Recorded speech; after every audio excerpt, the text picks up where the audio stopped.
twongeye kubasuhuza mwebwe mudahwema kudukurikirana umunsi ku munsi, tukaba tubifuriza amahoro n'imigisha. Iyi ni ya kampani Umunezero akadomo ha akadomo limitedi, kampani ibafasha kubagurishiriza imitungo itimukanwa ndetse n'iyimukanwa, tukanafasha n'abayishaka kuyibona byoroheje. Iyo mitungo twavugamo amazu agurishwa, ibibanza bigurishwa, imirima igurishwa, imodoka zigurishwa ndetse n'ibindi bintu bitandukanye biba bigurishwa. Tukaba rero tunafasha abantu kubamamariza ibikorwa byabo bitandukanye. Tukaba rero tubibakorera ahantu hatandukanye, cyane cyane mu nkengero z'umujyi wa Kigali. Ariko n'uri hirya yaho aratubwira, akatwandikira kuri watsapu cyangwa akaduhamagara tukamufasha. Nk'uko mubibona rero, hano tuhafite inzu nziza iri ku isoko. Ni inzu iri mu mujyi wa Kigali, ikaba iherereye za Kinyinya, abita mu birembo bya Kinyinya. Ni inzu ifite ibyumba bine, ibyumba bitatu, ikagira salo ndetse ifite n'igikoni na dushe ndetse na tuwarete, byose biri hanze. Iyi nzu rero ikaba idashaka amafaranga menshi cyane.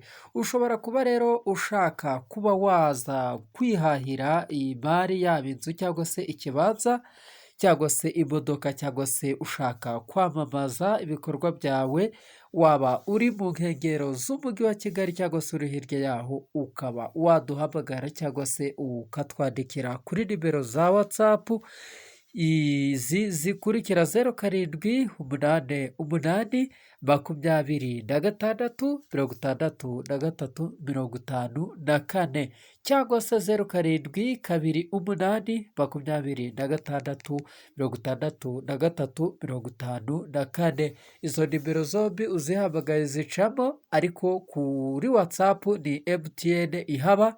Iyo unyandikiye ndagusubiza, nta mukiriya ntajya nsubiza. Ni karibu iwacu rero, tuzabaha serivisi nziza.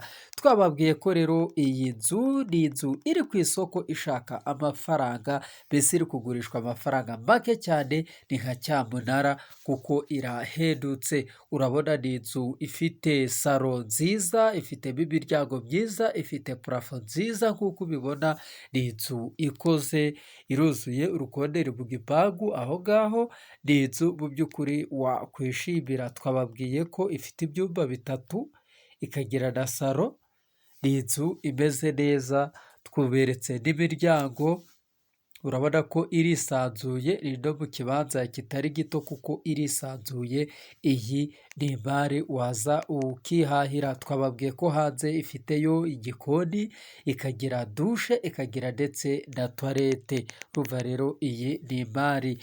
Tukaba rero dukorera mu bice bitandukanye, cyane cyane ibyegereye umujyi wa Kigali. Twavuga akarere ka Rubavu, akarere ka Musanze, aho hose turahakorera, akarere ka Kamonyi, akarere ka Muhanga, akarere ka Rulindo, akarere ka Bugesera, akarere ka Rwamagana n'akarere ka Kayonza, ndetse n'uturere dutatu tugize umujyi wa Kigali, ari two Kicukiro, Nyarugenge ndetse na Gasabo. Aho hose turahakorera.